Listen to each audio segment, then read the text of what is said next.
ताकि जो आपका क्लाइंट आए या जो आपका प्रपोजल रीड करने आए तो उसको लगे कि हाँ कि कोई मैं जिस बंदे को दे रहा हूँ उसके पास स्किल्स हैं, तभी वो सिलेक्ट करेगा जब आपके अच्छे से स्किल्स होंगे।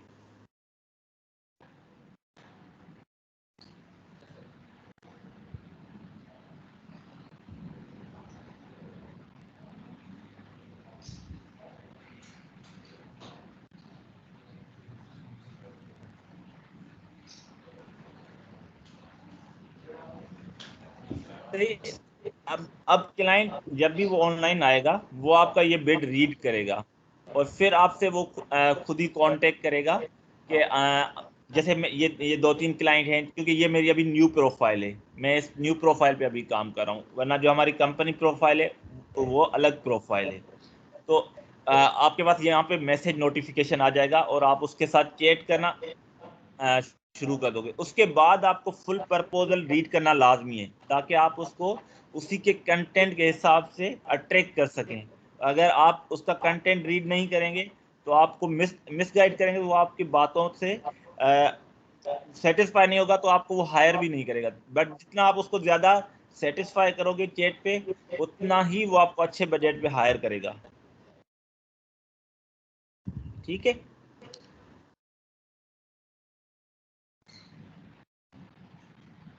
हेलो, आवाज़ आ रही है? जी बिल्कुल आवाज़ आ रही है। सही है। तो मैं आपको कुछ प्रपोजल सेंड कर दूंगा ताकि आप लोगों को आइडिया हो सके कि किस टाइप के प्रपोजल होते हैं। जैसे ई कॉमर्स का होगा तो ई कॉमर्स का प्रपोजल आपको देना पड़ेगा, अगर आपको ब्लॉग का होगा तो ब्लॉग मल्टीपल टाइप्स के होंगे, अगर कोई डिजाइनिंग का होगा तो सारे मैं आपको प्रपोजल दिखा दूंगा ताकि आपको आइडिया हो जाए कि प्रपोजल होते कैसे हैं। ओके।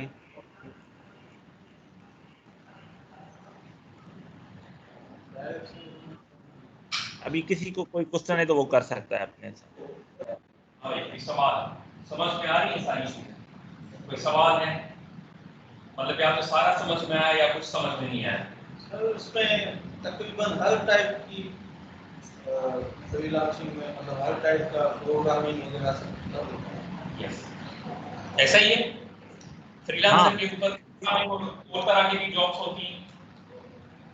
जी हाँ, ये ऐसा ही है कि इस पे हर टाइप का आपको प्रोजेक्ट मिल जाएगा, बट आपको अपने स्किल्स के हिसाब से और आपको अपने क्रिएटिविटी के हिसाब से आपको प्रोजेक्ट देखना है। पर अच्छा ये है कि आप अगर यूरोप साइड कंट्रीज को टारगेट करें और उनके प्रोजेक्ट्स लें तो वर्डप्रेस और वेब डिजाइनिंग भी इसमें आ जाएगी।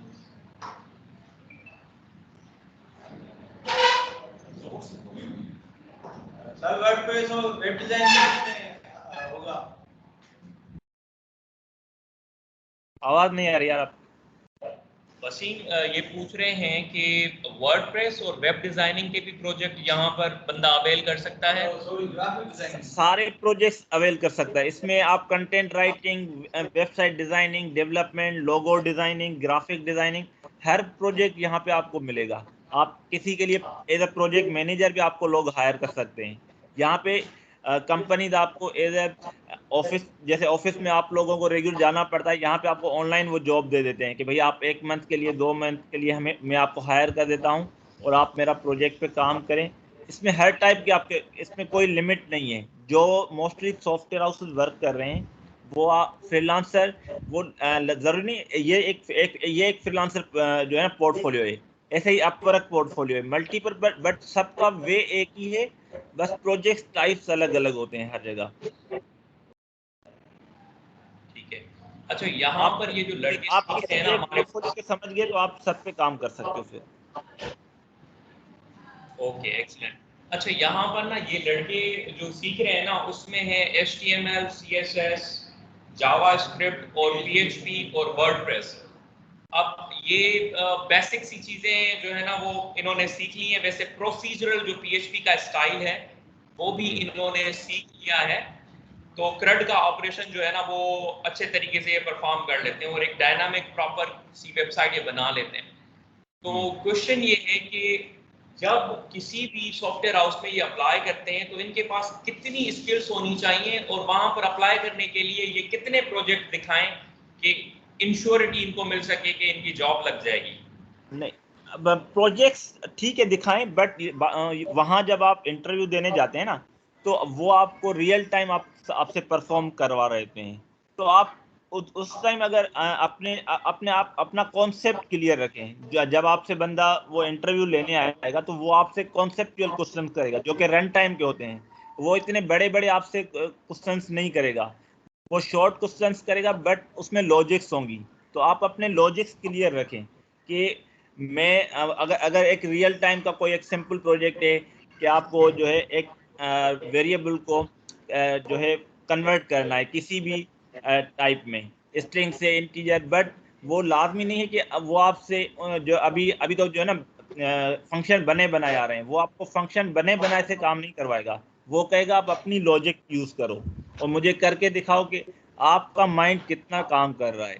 आप अपने प्रोग्रामिंग जब आप डेवलपमेंट करोगे उस टाइम आप यूज कर सकते हो, बट आप इंटरव्यू में वो आपसे अपनी लॉजिक चेक करेगा कि आपकी लॉजिक कितनी स्ट्रांग है। तो आप अपनी लॉजिक का कॉन्सेप्ट लाजमी आप जो है ना क्लियर रखो, वो बेहतर है आपके लिए।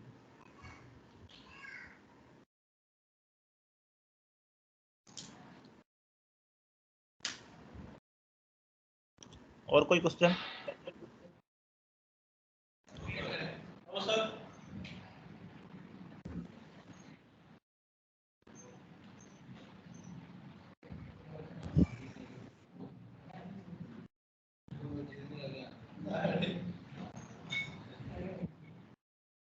कंटिन्यू करें। और बस जो है मैं आपको कुछ इसके टेम्पलेट सेंड कर दूंगा, वो आप रीड कर लीजिएगा कि प्रपोजल कैसे होते हैं। तो उसमें आपको आइडिया हो जाएगा कि यहाँ पे किस किस टाइप्स के प्रोजेक्ट्स आपके पास आएंगे।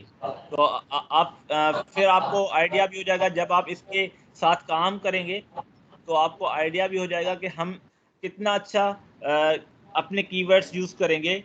तभी हमारी प्रोफाइल, मेन चीज होती है आपकी प्रोफाइल स्टार्टिंग बनाना। अगर आपकी प्रोफाइल स्टार्टिंग अच्छी बन गई फ्रीलांसर के ऊपर तो फिर आप बहुत अच्छे प्रोजेक्ट्स उठा सकते हो। बट अगर आपने अपनी प्रोफाइल पे काम अच्छे से नहीं किया तो बहुत मुश्किल हो जाता है। और दूसरी बात होती है कमिटमेंट्स। आप किसी से अगर कमिटमेंट्स करो ना प्रोजेक्ट के लिए कि मैं इतने दिन में दूंगा, तो लाजमी है आप उसकी डेडलाइन मीट करो, क्योंकि जो फ्रीलांसर पे आ रहे होते हैं वो हमेशा डेडलाइन को कैच कर रहे होते हैं। डेडलाइन की वजह से आपको अच्छे रिव्यू भी मिलेंगे, अगर आप डेडलाइन मीट नहीं करोगे तो आपको बुरे रिव्यू भी मिलेंगे। तो जब भी आप किसी से बात करो तो डेडलाइन वो दो जिस पे आप काम कर पाओ। ऐसे नहीं कि आप सिर्फ बोल दो कि मैं 2 दिन में दे दूंगा, फिर आप उसको 4 दिन तक जो है ना रखो कि हाँ मैं अभी कर रहा हूँ अभी कर रहा हूँ। इसी तरह नहीं काम चलेगा, जैसे हमारे पाकिस्तान में मोस्टली यही होता है।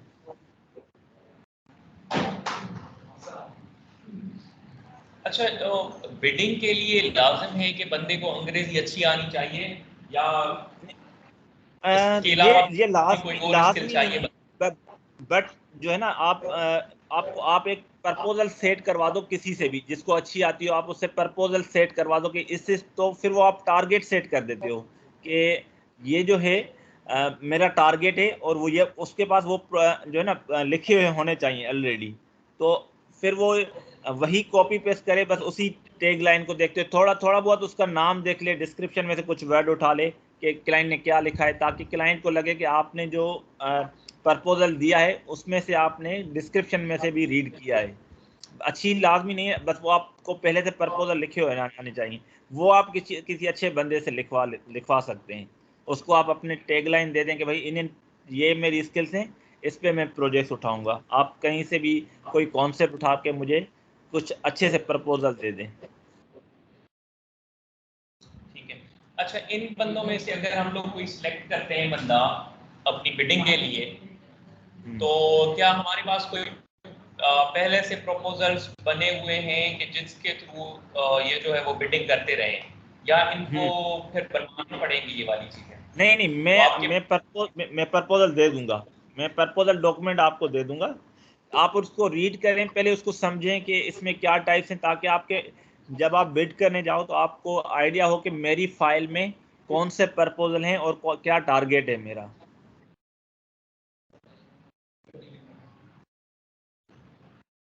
अच्छा, इसमें किसी और को है कोई क्वेश्चन भाई? हाँ, कुछ भी कोई क्वेश्चन नहीं है सर। अगर हम लोग कंपनी के लिए बिडिंग करते हैं तो सर हमें जरूरी है कि कराची में सॉफ्टवेयर हाउस में। अच्छा, जो बिडिंग वाला काम है वो आउटसोर्सिंग के ऊपर ही होता है या बंदे को जो सॉफ्टवेयर हाउस में लग जाता है फिर उसी को कहते हैं कि भाई सॉफ्टवेयर हाउस में होता है, क्योंकि हमने भी वहीं पे ही काम करके ही सीखा है।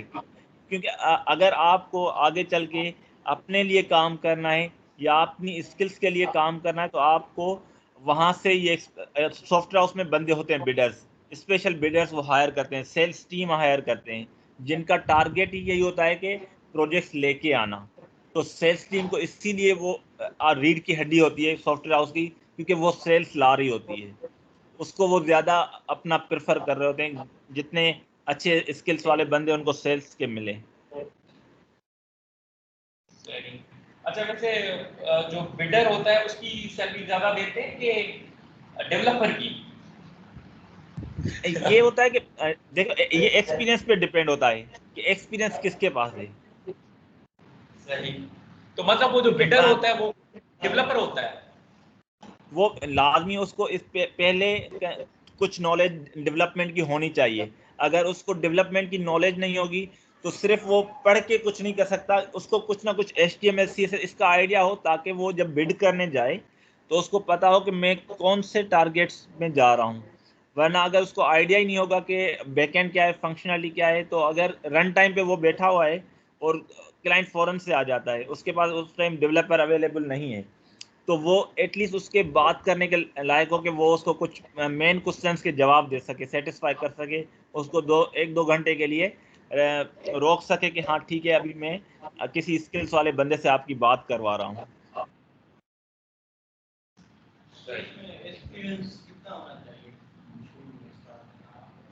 तो बेसिक आपको नॉलेज होना लाजमी है। सही। अच्छा, जो सॉफ्टवेयर हाउसेस हैं वो एक्सपीरियंस भी रिक्वायर करते हैं या कोई इंटर्नशिप या कोई बिना एक्सपीरियंस वाला बंदा भी उठा लेते हैं अगर उसको चीजें आती नहीं, हो? इंटर्नशिप आती है अगर, बट उसको इंटर्नशिप वो देते हैं 2 से 3 महीने, बट मोस्टली वो 1 महीना बंदे को चेक करते हैं कि ये जो बंदा आ रहा है हमारे पास काम सीखने के लिए, ये इसकी अपनी इंटरेस्ट कितनी है। तो आपको अपना इंटरेस्ट शो करवाना होता है कि पहले मंथ में, और फिर आपको वो रेगुलरली चेक करते हैं। ये नहीं कि सिर्फ आपने 1 महीने में आपने अपनी इंटरेस्ट शो करवाई, उसके बाद आप स्लो हो गए। आपको उसी कंटिन्यूस रखना है चीज को, ताकि आप अपने लिए कुछ सीख सकें। आपको वो कंपनी लॉन्ग टर्म रखे ना रखे एक अलग बात है, बट आप वहां से निकलें तो कुछ ना कुछ आप सीख के निकलें। सही है, एक्सीलेंट। ठीक है, अब अगर किसी को कोई सवाल है तो ठीक है, अगर नहीं है और ये चीज समझ में आ गई है तो फिर हम लोग इस सेशन को एंड करते हैं। ठीक है? हाँ जी, किसी को सवाल है कोई? टाइमिंग इसमें नहीं होगी ना? नहीं होगी। हाँ, जब तक जाए नहीं, जब तक काम खत्म नहीं होता। डेडलाइन आप वो समझ के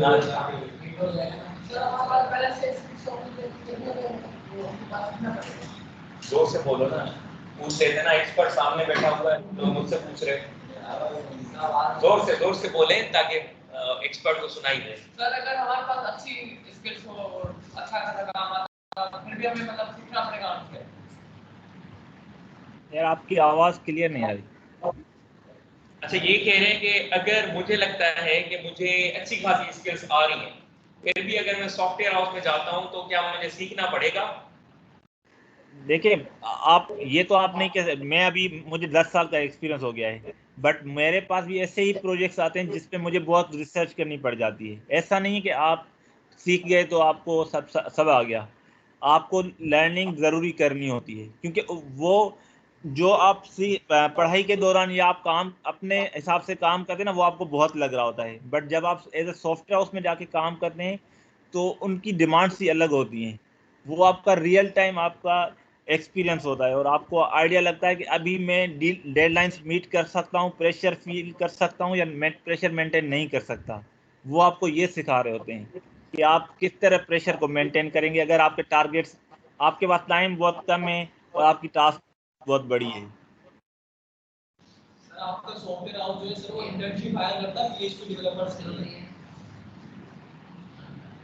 आपके सॉफ्टवेयर हाउस में पीएचपी डेवलपर्स को हायर करते हैं इंटर्नशिप के लिए?